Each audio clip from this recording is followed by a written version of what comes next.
Hello students, I hope you all are fine.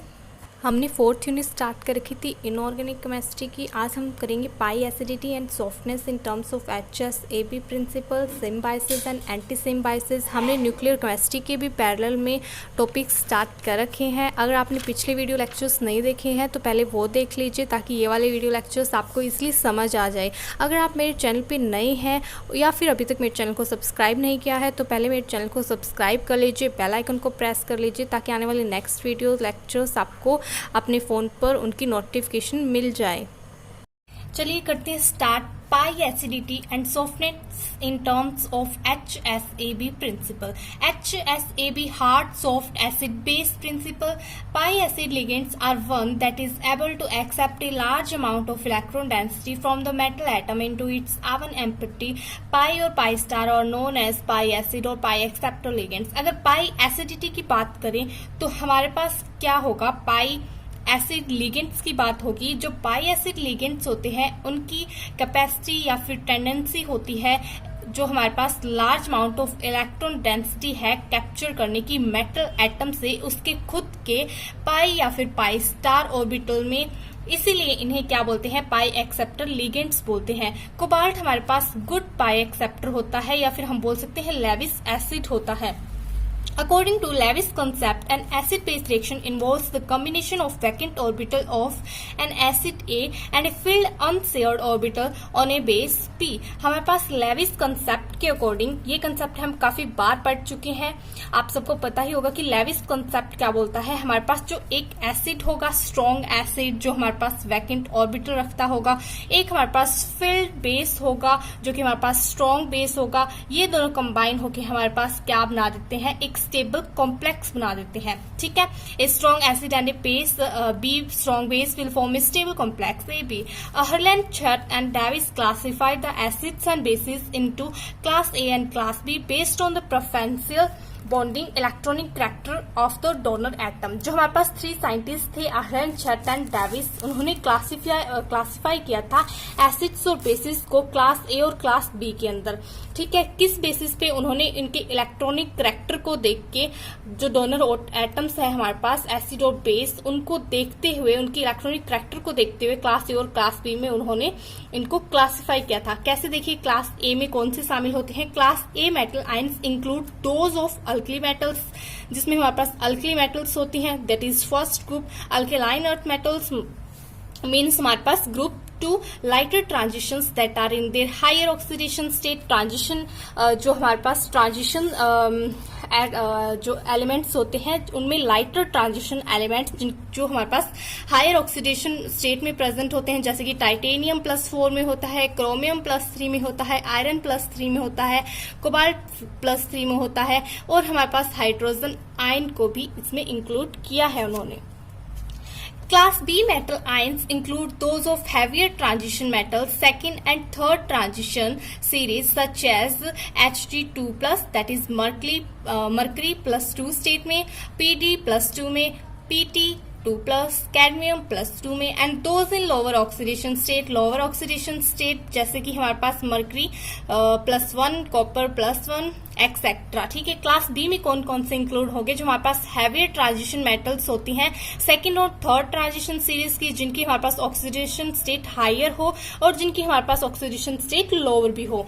Ligands have been also classified as class A and class B. ये हमारे पास metal ions थे जिनको हमने class ए और class B को हमने अलग अलग करके दिखाया।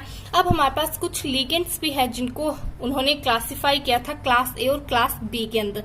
किस पर डिपेंड करता है ये क्लास ए और क्लास बी, ये हमारे पास डिपेंड करेगा मेटल आयन क्लास ए और क्लास बी पर।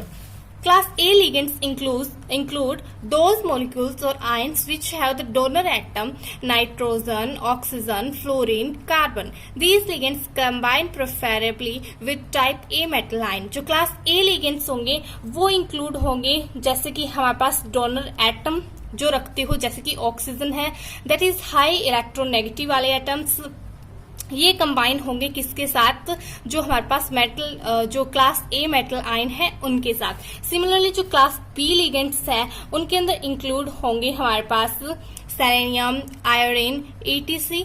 30 लिगेंड्स कंबाइन होंगे किसके साथ, जो हमारे पास बी मेटलाइन है, जो हमारे पास क्लास बी मेटलाइंस है। क्लास ए और क्लास बी के लिए मैंने एक टेबल बनाई है, आप जरा गौर से देखिए कि जो हमारे पास मेटल्स हैं, मोस्टली मेटल्स हमारे पास क्लास ए में इंक्लूड होते हैं। क्लास बी में हमारे पास ये ट्रांजिशन एलिमेंट्स हैं, जिनमें हमारे पास लोअर ट्रांजिशन एलिमेंट्स भी हैं और जो हायर हैवियर ट्रांजिशन मेटल्स हैं वो भी इंक्लूड हैं। दोनों स्ट्रेंथ देखें तो हमारे पास जो नाइट्रोजन है वो greater than phosphorus, greater than arsenic, greater than antimony, greater than बिस में होती है। हमारे पास सीरीज दे रखी है। इस टेबल को स्टूडेंट्स जरूर बनाइएगा जब भी आपको ये कंसेप्ट करना हो। देखिए ये हमारे पास सेकंड टेबल है, जिसमें लेविस कंसेप्ट के द्वारा जो Lewis acids, hard and soft acids जिनको अलग अलग करके दिया गया था वह है। आप एक बार इसे बना लीजिए वीडियो को पॉज करके, फिर हम आगे करेंगे।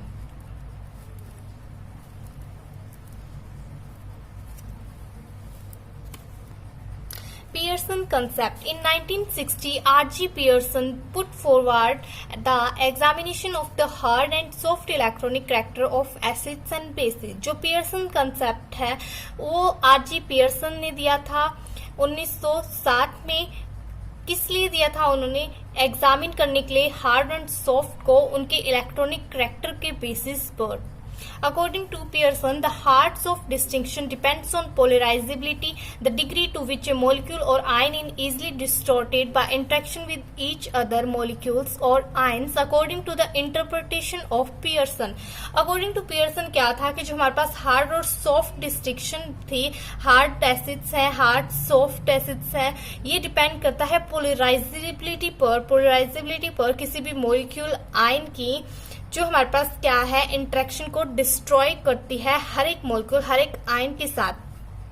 हमारे पास क्या है? According to the interpretation of Pearson, Pearson की कुछ हमारे पास इंटरप्रिटेशन थी। जैसे कि फर्स्ट देखिए, hard acids are small and non polarizable, any cation with large positive charge and it prefer to bind hard base. ये हमारे पास कैटाइन्स होते हैं जिनका पॉजिटिव चार्ज होता है, स्मॉल होते हैं, non polarisable, that is polarisability इनकी बिल्कुल नेग्लिजिबल होती है, होती ही नहीं है। पोलराइजेबिलिटी होती है हमारे पास किसी भी, जब हम जो मैटर है हमारे पास उसको हम जब भी इलेक्ट्रिक फील्ड प्रोवाइड करते हैं तो वो कितना डायपोल मूवमेंट देता है, ठीक है, ये टेंडेंसी हमारे पास पोलराइजेबिलिटी होती है। तो ये इनकी नॉन होती है, बिल्कुल भी नहीं होती है। एंड ये हमारे पास हार्ड एसिड्स हार्ड बेस के साथ बाइंड होते हैं। हार्ड बेसिस है लो पोलराइजेबिलिटी।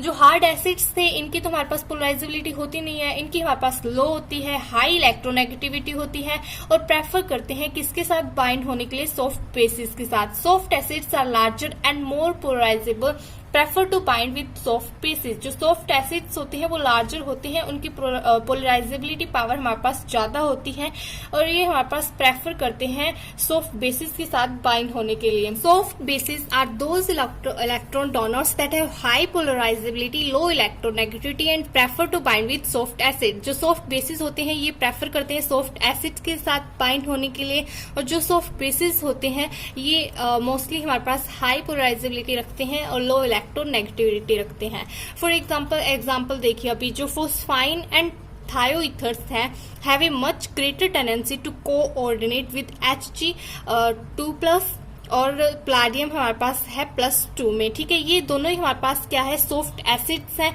तो जो हमारे पास फोस्फाइन और थायोईथर्स है ये हमारे पास क्या है? ये हमारे पास सॉफ्ट बेसिस है। सॉफ्ट बेसिस होने के कारण ये किसके साथ बाइंड होंगे? सॉफ्ट एसिड्स के साथ। सॉफ्ट एसिड्स यहाँ पे कौन कौन से हैं? जो मरकरी +2 में प्रेजेंट है और प्लाडियम +2 में प्रेजेंट है। फिर अगर हम बात करें अमोनिया और वाटर की, जो हमारे पास क्या है? हार्ड बेसिस है दोनों ही। Show a preference for beryllium +2 और टाइटेनियम +4 और कोबाल्ट +2। तो जो हमारे पास सॉफ्ट जो हार्ड बेसिस है वो किसके साथ बाइंड होते हैं? हमारे पास जो सॉफ्ट बेसिस होते हैं, ठीक है। ये बात हम कर चुके हैं ऊपर की। हमारे पास जो अमोनिया और वाटर है ये हार्ड बेसिस है, तो किसके साथ जाके ये प्रेफरेंस दिखाएंगे? अपनी सॉफ्ट बेसिस के साथ। यहाँ पे बेरिलियम +2 में, टाइटेनियम +4 में, कोबाल्ट +2 में, ये हमारे पास क्या है? Soft bases. देखिए HSAB principle, hard soft acid base principle. According to hard soft acid base principle, hard acid prefer binding to the hard bases to give ionic complex, whereas the soft acids prefer binding to soft bases to give covalent complexes कि हमारे पास HSAB principal क्या बोलता है। HSAB principle के according जो हमारे पास hard acid होते हैं ये बाइंड करते हैं हार्ड बेसिस के साथ और इससे हमारे पास क्या है, आयनिक कॉम्प्लेक्स बनता है। लेकिन जो हमारे पास सॉफ्ट एसिड्स होते हैं, जो हमारे पास सॉफ्ट बेसिस होते हैं, ये किसके साथ रिएक्ट करते हैं, ये हमारे पास सॉफ्ट एसिड्स के साथ रिएक्ट करते हैं और एक कोवलेंट कॉम्प्लेक्स बनाते हैं। ठीक है, it is sometime refer to as hard soft interaction principle, इसीलिए इसको हम बोल सकते हैं hard soft interaction principle. HSAB principle के अकॉर्डिंग अगर हम देखें तो हार्ड एसिड्स प्रेफर करते हैं हार्ड बेस के साथ, सॉफ्ट एसिड प्रेफर करते हैं सॉफ्ट बेसिस के साथ। लेकिन ये प्रेफर किसके साथ नहीं करते, हार्ड एसिड सॉफ्ट बेसिस के साथ रिएक्ट नहीं करता है, हार्ड बेस इसके साथ रिएक्ट नहीं करता है, इसके साथ बाइंड नहीं होता है। The large electronegativity differences between hard acids and hard bases give rise to strong ionic interaction। जो लार्ज इलेक्ट्रोनेगेटिविटी डिफरेंस है हार्ड एसिड और हार्ड बेसिस के बीच में, ये हमारे पास स्ट्रॉन्ग आयनिक इंट्रैक्शन देता है। The electronegativities of soft acids and soft bases are almost same। जो सॉफ्ट एसिड और सॉफ्ट बेस की जो हमारे पास इलेक्ट्रोनेगेटिविटी होती है लगभग सेम होती है, इसके कारण इनकी जो आयनिक इंटरेक्शन होती है ये काफी कम होती है and hence have less ionic interaction and that is the interaction between them are more covalent। और इस वजह से आयनिक इंटरेक्शन कम होगी तो वो क्या होंगे, मोर कोवलेंट होंगे। अगर हम एप्लीकेशंस की बात करें HSAB प्रिंसिपल की, तो फर्स्ट एप्लीकेशन है इन हाइड्रोजन बॉन्डिंग। एप्लीकेशन में हमारे पास क्या है, 3-4 एप्लीकेशंस की है। इस टॉपिक को थोड़ा सा इंक्रीज करने के लिए, थोड़ा बड़ा दिखाने के लिए, ताकि अगर हमारे ज्यादा मार्क्स में आता है तो हम इसे थोड़ा इंक्रीज करके लिख सकें। बाकी एप्लीकेशन आप करें चाहे ना करें, छोटे क्वेश्चन में कोई जरूरी नहीं है। ठीक है, in hydrogen bonding the strong hydrogen bond is possible in cases of water, ammonia, HF। ठीक है, since the donor atoms are hard Lewis bases and their interaction with the partially positively charged hydrogen which is a hard acid are stronger। जो strong possibility है hydrogen bonding की वो किसके case में सबसे ज्यादा होती है, हमारे पास जो वाटर है, अमोनिया है और हाइड्रोजन फ्लोराइड है। इनके केस में क्यों है, क्योंकि जो डोनर एटम्स हैं इनमें वो हमारे पास क्या है, लेविस बेसिस हैं। ठीक है, और इस कारण ये क्या करेंगे, हमारे पास इंट्रैक्शन दिखाएंगे पॉजिटिवली चार्ज्ड हाइड्रोजन के साथ। इस कारण ये हार्ड एसिड की तरह बिहेव करेंगे और हमारे पास जो हाइड्रोजन बॉन्डिंग होगी वह क्या होगी, stronger. To predict the direction of inorganic reactions, अगर हम प्रिडिक्ट करें इनऑर्गेनिक रिएक्शंस के डायरेक्शन को किसके हेल्प से, HSAB प्रिंसिपल की हेल्प से। This principle is used to predict the outcome of few of the reactions. बहुत सारे रिएक्शंस में हमारे पास ये प्रिंसिपल काफी यूजफुल है प्रिडिक्ट करने के लिए इनऑर्गेनिक रिएक्शंस की डायरेक्शन को। When we can predict whether a reaction proceeds to the right और लेफ्ट तो बेस्ड ऑन सॉफ्ट और hard acid based interaction. Hard acid base जो हमारे पास इंट्रैक्शंस होती है उनके बेसिस पर हम प्रिडिक्ट कर सकते हैं कि कौन सी रिएक्शन हमारे पास राइट में शिफ्ट होगी या फिर कौन सी रिएक्शन हमारे पास लेफ्ट में शिफ्ट होगी। For example, the reaction between AsF3 Pi3 is possible and proceeds to the right since जो हमारे पास आर्सेनिक +3 में होता है ये सॉफ्टर है किससे, फॉस्फोरस जो +3 है उससे। तो जो सॉफ्टर वाले होंगे I negative is softer then F negative. तो जो हमारे पास सॉफ्टर एलिमेंट्स होंगे वो किस तरह प्रोसीड करेंगे, हमारे पास राइट की तरफ प्रोसीड करेंगे। ये हमारे पास देखिए आर्सेनिक F3 Pi3 ये हमारे पास किस तरह प्रोसीड हो रहे हैं, राइट हैंड साइड। तो इस तरह हमने एसिड बेस्ड इंट्रैक्शन के बेसिस पर प्रिडिक्ट कर लिया कि रिएक्शन कौन सी डायरेक्शन में हो रही है। थर्ड हमारे पास है solubility in water. The compound form due to soft acid soft base combination is more covalent and less soluble in polar solvents like water. Solubility की बात करें वाटर के अंदर तो हमारे पास जो कंपाउंड फॉर्म होता है सॉफ्ट एसिड या सॉफ्ट बेस की कॉम्बिनेशन से वो ज्यादा कोवलेंट होगा। ठीक है, और जो हमारे पास ज्यादा कोवलेंट होने के कारण ये लेस सोल्यूबल होगा किसमें, पोलर सॉल्वेंट्स में, लाइक दैट वाटर। इससे हमें पता लग जाएगा कि जो सोल्युबिलिटी है वाटर के अंदर वो कितनी कम होती है हमारे पास जो सॉफ्ट एसिड और सॉफ्ट बेस है उनकी। फॉर एग्जांपल सिल्वर आयोडाइड हमारे पास AgI इनसोल्युबल होता है वाटर के अंदर, क्योंकि ये किससे बना होता है, सॉफ्ट एसिड और सॉफ्ट बेस कॉम्बिनेशन से, जो कि हमारे पास कोवलेंट है, तो ये इनसोल्युबल हो जाएगा वाटर के अंदर।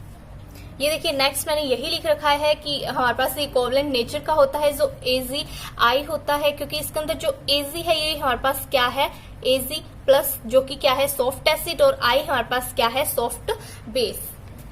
अब देखिए अनसोल्व क्वेश्चंस है, ये क्वेश्चंस मैंने जो अभी आपको टॉपिक करा है उसी पर ही बेस्ड है। अगर आप लोग इंटरेस्टिंग हैं इन क्वेश्चंस को करने के लिए तो आप इन अनसोल्व क्वेश्चन को कर सकते हैं, और मुझे जो कमेंट सेक्शन है उसमें कमेंट करके जरूर बताइएगा कि इनके आंसर्स क्या होंगे।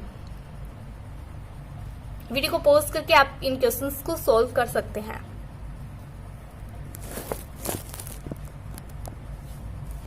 अब हम थ्योरेटिकल बेसिस करेंगे हार्डनेस एंड सॉफ्टनेस की। हमारे पास सेवरल थ्योरीज हैं जिन्होंने हमारे पास एक्सप्लेन किया है स्टेबिलिटी को, जो कॉम्प्लेक्स फॉर्म होते हैं हार्ड सॉफ्ट इंटरेक्शन से। ठीक है, उन्हीं थ्योरीज को थोड़ा बहुत मैंने एक्सप्लेन किया है। जैसे कि फर्स्ट थ्योरी हमारे पास है pi bonding theory. This theory was given by Mulliken and Chart to explain soft interaction on the basis of bonding. Pi bonding theory में हमारे पास क्या है, ये थ्योरी हमें मुल्किन और छट ने दी थी, जो कि बेस्ड है सॉफ्ट इंटरेक्शन पे। ठीक है, इसमें हमारे पास जो सॉफ्ट एसिड्स हैं उनकी जो ऑक्सीडेशन स्टेट है वो लो होती है, और लार्ज नंबर ऑफ जो डी इलेक्ट्रॉन्स है वो प्रेजेंट होते हैं। On the basis of bonding soft to form pi bonds with soft base which are also good pi bonding ligands. जो सॉफ्ट हमारे पास एसिड है उनकी लो ऑक्सीडेशन स्टेट है, लेकिन उनके लास्ट सेल में हमारे पास जो डी इलेक्ट्रॉन्स हैं वो लार्ज अमाउंट में प्रेजेंट होते हैं। वो किसके साथ रिएक्ट करेंगे, हमारे पास सॉफ्ट बेसिस के साथ रिएक्ट करेंगे, और हमारे पास जो सॉफ्ट बेसिस होते हैं वो भी क्या है, गुड पाई बॉन्डिंग लिगेंड्स होते हैं। नेक्स्ट थ्योरी हमारे पास है Pitzer's theory. According to Pitzer London dispersion energy stabilise the bond between two large polarisable atoms. जो लंदन डिस्पर्सन एनर्जी होती है वो स्टेबलाइज कर देती है बॉन्ड, हमारे पास जो दो पोलराइजेबल एटम्स है उनके बीच के बॉन्ड को स्टेबलाइज कर देती है।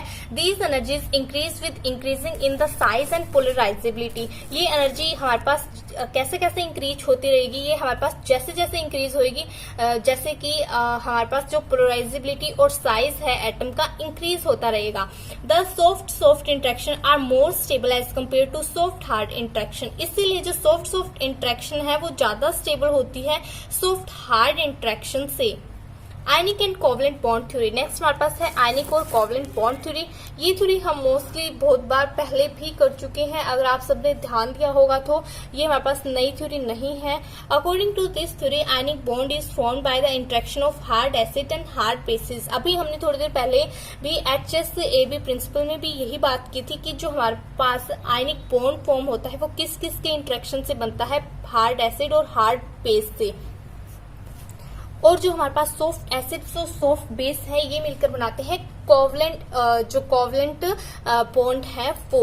यही हमारे पास आयनिक एंड कोवलेंट बॉन्ड थ्योरी है। नेक्स्ट टॉपिक हमारा है सिम्पाइसिस और एंटी सिम्पाइसिस। सिम्पाइसिस हमें जो जॉर्गेनसन है उन्होंने दिया था। अकॉर्डिंग टू सिम्पाइसिस हमारे पास जो सॉफ्ट लिगेंड्स हैं उनकी टेंडेंसी होगी कंबाइन करने की मेटल आयन से जो ऑलरेडी कंटेन करता हो soft ligands, and hard ligands have a tendency to combine with a metal ion already having hard ligands.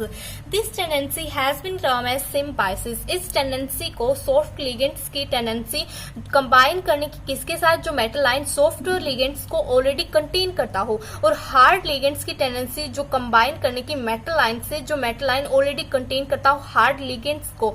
इस टेंडेंसी को टर्म किया था सिम्बायोसिस के रूप में। फॉर एग्जांपल मान लीजिए हमारे पास जो आयरन नेगेटिव आयन है ये हार्ड लिगेंड है, पता ही है कि ये हार्ड लिगेंड है, and it readily combines with BF3 के साथ रीडली कंबाइन होगा। क्यों कंबाइन होगा, क्योंकि जो BF3 है उसके अंदर ऑलरेडी हमारे पास हार्ड लिगेंड्स है। हार्ड लिगेंड्स कौन से हैं, F3। तो ये टेंडेंसी F नेगेटिव की कहलाएगी सिम्बायोसिस।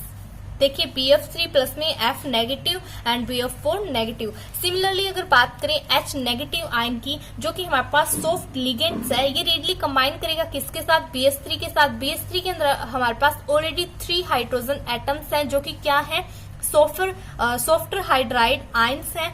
इसलिए हमारे पास जो स्टेबल कॉम्प्लेक्स फॉर्म होगा वो क्या होगा, BH4 negative. Due to symbiosis, the symmetrical substituted compounds are preferred than unsymmetrical substituted compounds. Symbiosis के कारण जो symmetrical substituted compounds हैं वो prefer करेंगे than unsymmetrical substituted compounds. Therefore, the compounds such as BF3H negative and BH3F negative have mixed substituent interact with BH4 negative and BF4 negative. That is, compounds with the same substituent, this reaction always proceeds to the right. देखिए हमारे पास जो hard soft hard है, ये किसके साथ combine होके हमारे पास already interact होंगे। देखिए हमारे पास क्या है, BF3 के अंदर हमारे पास जो H पॉजिटिव है ये क्या है, सॉफ्टर हाइड्राइड है। ये किसके साथ जाके कंबाइन करेगा, ये BH3 के साथ। ये हमारे पास दोनों एक दूसरे से रिप्लेस हो जाएंगे। क्यों रिप्लेस होंगे, सिम्बायोसिस के कारण ही रिप्लेस होंगे। और ये हमारे पास हार्ड सॉफ्ट रिएक्शन में दो कंपाउंड्स को फॉर्म कर देंगे। Similarly, soft the fluorinated methane reacts in a similar manner. Similar manner में जो हमारे पास सॉफ्ट सॉफ्ट हमारे पास फ्लोरिनेटेड मीथेन है वो रिएक्ट करेगी सिमिलर मैनर में, और हमारे पास मीथेन फॉर्म हो जाएगी और साथ में हमारे पास हार्ड कंपाउंड फॉर्म हो जाएगा। एंटी सिम्बायोसिस की अगर हम बात करें, जो एंटी सिम्बायोसिस है ये स्पेशली ट्रांस डायरेक्शनल होते हैं। Unlike anti symbiosis probably not specified trans directional and is just an effective in से टेट्राहेड्रल कॉम्प्लेक्सेस। एंटी सिम्बायोसिस हमारे पास मोस्टली क्या होते हैं, ट्रांस डायरेक्शनल होते हैं, लेकिन ये अनलाइक होते हैं सिम्बायोसिस से। सिम्बायोसिस हमारे पास probably not specified trans directional, ये हमारे पास ट्रांस डायरेक्शनल स्पेसिफाई नहीं है कि ट्रांस डायरेक्शनल ही होते हैं। अगर हम एक्सेप्ट केस टेट्राहेड्रल कॉम्प्लेक्सेस की बात करें तो उनमें ये ट्रांस डायरेक्शनल होते हैं, लेकिन जरूरी नहीं है ये एंटी सिम्बायोसिस की तरह हमारे पास ट्रांस डायरेक्शनल ही हो। I hope this is very helpful lecture for you. अगर आप मेरे चैनल पे नए हैं तो मेरे चैनल को सब्सक्राइब जरूर करिएगा, और जो मेरी वीडियो है उसको लाइक करिएगा, कमेंट करके मुझे कमेंट सेक्शन में जरूर बताइएगा। और मुझे मेरे इंस्टाग्राम पे भी फॉलो कर सकते हैं, डिस्क्रिप्शन बॉक्स में आपको इंस्टाग्राम का लिंक मिल जाएगा। Thanks for watching.